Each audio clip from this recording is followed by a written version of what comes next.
Obrigada, Matheus, por me chamar para fazer esse depoimento, especialmente a Judite, querida, porque o Moacir sempre foi para mim um ponto importante de referência, não só intelectual, mas emotiva também.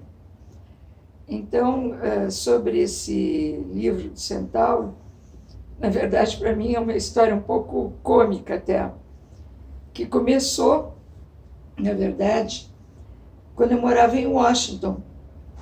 E o meu pai veio de visita e me trouxe de presente esse livro que tinha sido lançado, não sei se 2, 3 anos antes. E o pai adorava o Moacir, eles trabalhavam juntos, o pai era assistente do Moacir na Faculdade Católica de Medicina. E os livros do Moacir, quando eram lançados, era o pai que me dava de presente sempre.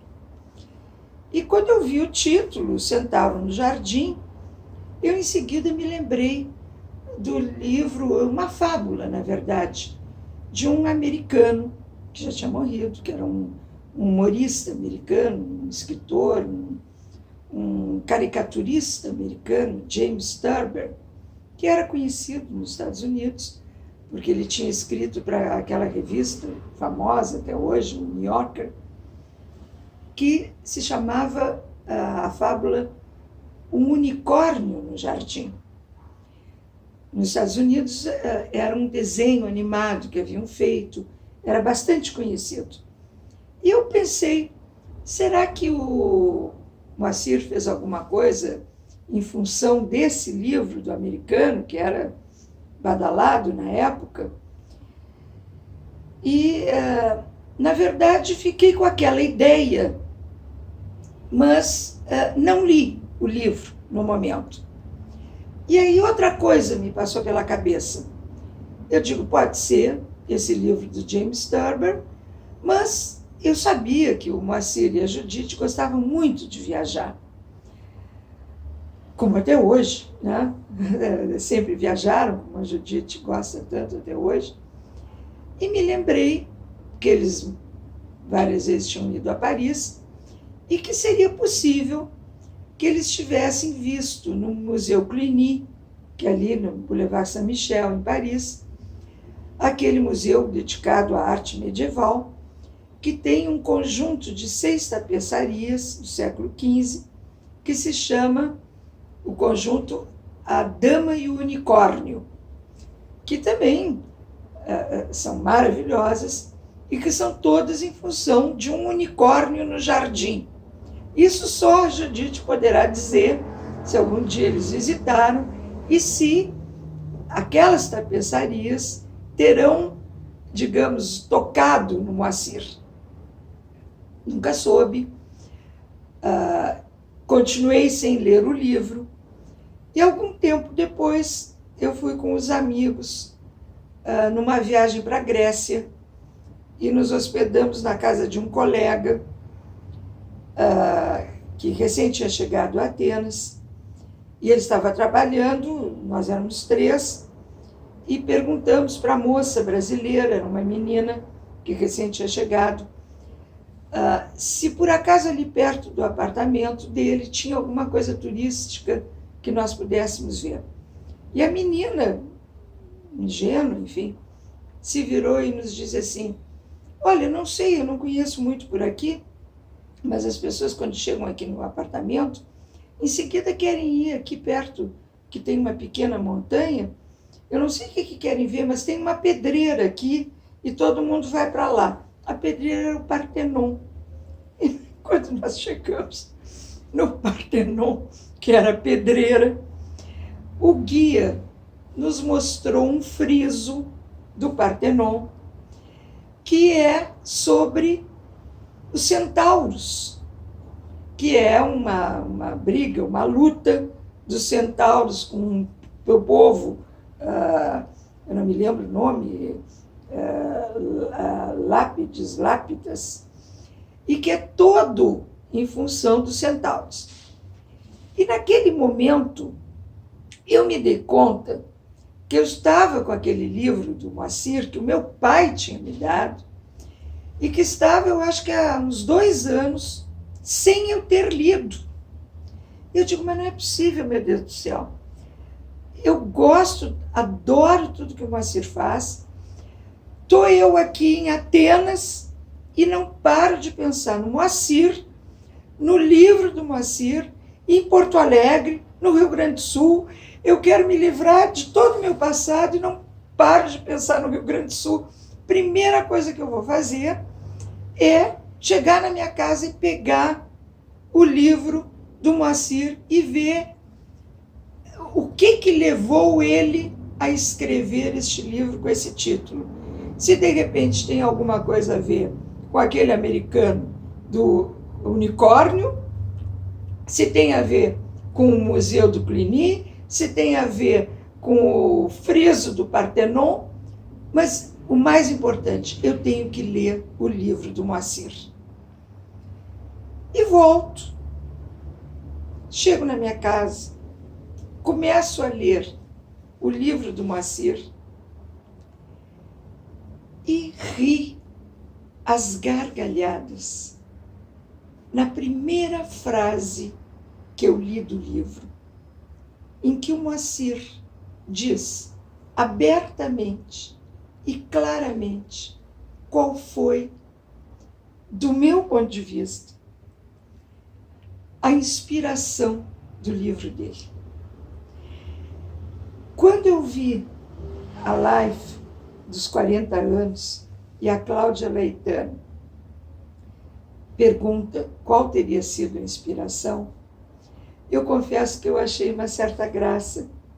E, na verdade, talvez só a Judite possa confirmar, ou não, porque pode ser alguma coisa muito antiga do Moacir, que ninguém saiba. Eu lamento muito, porque quando eu me dei conta, a primeira coisa que eu pensei foi, a próxima vez que eu encontrar com ele, eu vou perguntar para ele e vou rir muito com ele, porque ele começa o livro e termina o livro dizendo aonde ele se inspirou para escrever esse livro. E eu vou levar você, Mateus, junto comigo, para te mostrar aonde eu acho que está a inspiração desse livro e aonde estão vários dos personagens desse livro. O livro do Moacir começa, primeiro capítulo, dizendo: São Paulo, restaurante tunisino, Jardim das Delícias. E o último capítulo termina: São Paulo, restaurante tunisino, Jardim das Delícias. Sabe o que é isso, Mateus? É uma referência a um quadro que, para mim, era a paixão da minha vida, desde a primeira vez que eu fui à Europa e comprei essa reprodução no Museu do Prado. E aqui está ele. É o Jardim das Delícias, do Jerônimos Bosch, do século XV, em que no centro é a terra, é a vida na terra, à esquerda é o paraíso e à direita é o inferno. Então, o que acontece? É lógico que toda a imagem e a inspiração do Moacir é sem limite, mas os personagens dele estão reproduzidos neste quadro. Eu vou te mostrar, pouco a pouco, que eu marquei aqui vários deles. O livro começa e vai terminar no último capítulo com Jardim das Delícias, que é esse quadro aqui do Jerônimos Bosch. O grande inspirador do Centauro, do Moacir, é um cavalo alado. Está lá ele, cavalo alado. O unicórnio no jardim, ele está aqui. O unicórnio no jardim.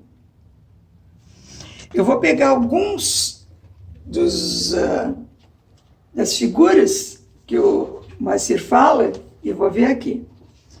Ele fala aqui em criança com um olho só. Está aqui com um olho só. Eu vou pegar alguns casos, tá? Depois vamos aqui a orelha do homem. Olha aqui.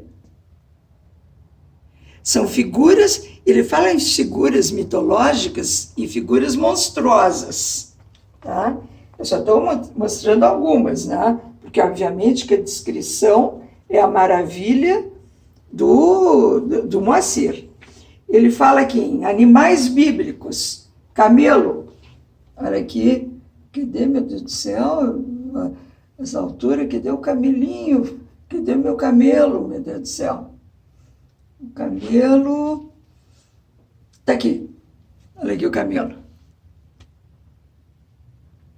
Está vendo? Ele descreve estranhos transplantes que uniam a metade superior de um homem à metade inferior de uma mulher. Seres humanos a viver como monstros. É tudo que tem aqui. É toda a descrição do Bosch. São seres humanos vivendo como monstros, especialmente quando chega no inferno. Tá? Depois, vamos lá um pouquinho mais.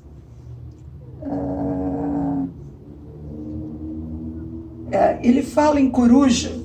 Coruja, aqui tem coruja. Aqui tem mais coruja.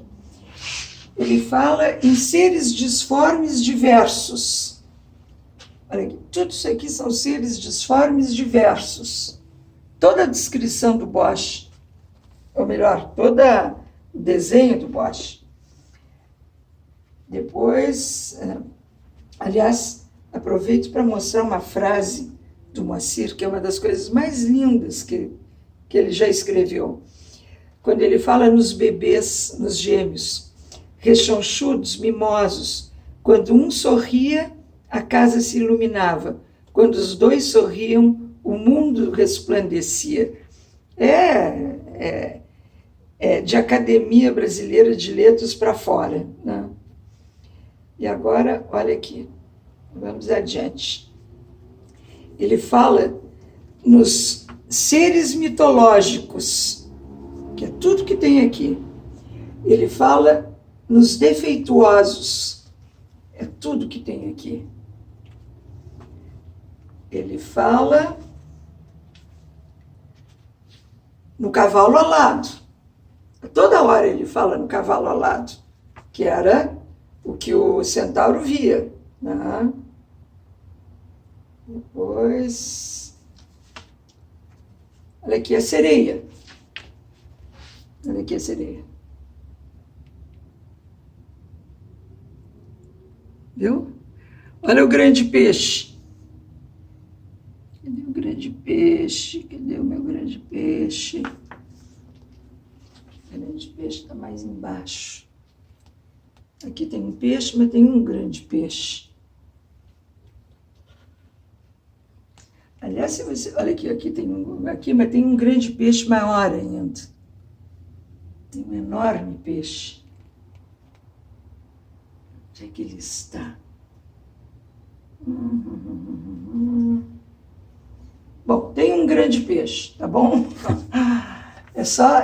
esse quadro é famosíssimo exatamente pelas representações do Bosch. Cavalo alado, de novo. E aqui vem, veja só, nenhum cavalo alado, que segundo certos místicos seria uma espécie de anjo da guarda dos centauros. Você está vendo? Ele é o anjo da guarda de todos os centauros. E aí ele continua. Quer dizer, ele vai lá no Jardim das Delícias, e aí ele continua. E vejam só. Continua. Jardim das Delícias. No canteiro, com plantas exóticas de palmeiras anãs. Tudo isso aqui são plantas exóticas. Você está vendo? Tudo isso aqui Ó, palmeiras anãs. Tá vendo? Olha só, tudo isso aqui são plantas exóticas. Você tá vendo? Ó, tudo plantas exóticas. Canteiros de plantas exóticas, palmeiras anãs. E aí vem lá. Lá onde um dia galoparam, conduzidos por garbosos cavaleiros e cavaleiras. Olha só, galope, conduzidos por garbosos cavaleiros e cavaleiras. Olha o galope de cavaleiros e cavaleiras para uma montanha solitária.